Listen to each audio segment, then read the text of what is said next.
Bricks దేశాల్లో bricks కూటమిలో అనుకోని విధంగా ఒక మలుపు తిప్పారు మన మోడీ గారు. ఏంటది? బ్రిక్స్ కూటమిని ఆయన మొత్తంగా తీసేసారా? లేదండి. బ్రిక్స్ కూటమిగానే ఉంటుంది, కానీ కొత్త బ్రిక్స్ కరెన్సీని తేవటానికి ఆయన ఏం మాత్రం కూడా ఇష్టపట్ల. కారణం ఏంటంటే ఇంకో 15-20 సంవత్సరాల వరకు అమెరికన్ డాలర్ ఏమో ఉండాలి అనేది మోడీ గారి ఆశ. దీనికి కారణం ఏంటంటే బ్రిక్స్ కరెన్సీ కనుక మనం యాక్సెప్ట్ చేసామంటే దాంట్లో 80% మొత్తం కూడా చైనా వాళ్ళ యొక్క ఆధిపత్యం ఉంటుంది, యువాన్.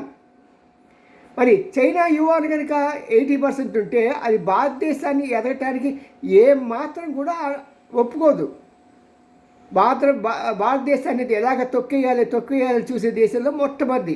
ఈ మధ్య కాలంలో కావాలని చెప్పి మనకి తాయిలాలు ఇస్తున్నారు, ఎందుకంటే ఈ బ్రిక్స్ కరెన్సీ తెస్తారు కదా అని. ప్లస్ రెండవది, అమెరికాతో ఉన్న గొడవల మూలంగా. ఎప్పుడు కూడా అమెరికాని నమ్మడానికి వీల్లేదు.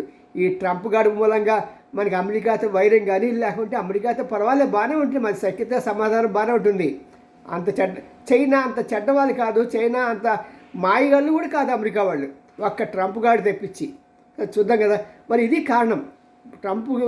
మన మోడీ గారు ఈ అమెరికా డాలర్ ఎందుకు ఆయన కొనసాగకూడుతున్నారంటే మన దేశం చైనాతో పాటు పోటీగా నిలవటానికి ఇంకో 15 సంవత్సరాల్లో, లేకుంటే చైనా మనల్ని నాశనం చేసేస్తుంది. అందుకని మీ ఎన్ రామ్జీ ఇలాంటి ఆర్థిక విశ్లేషణ కావాలంటే మీ యొక్క గుడిగంటల TV9 చూడండి, లైక్ చేయండి, షేర్ చేయండి. మీ ఎన్ రామ్జీ, సీనియర్ జర్నలిస్ట్, గుడిగంటల TV9.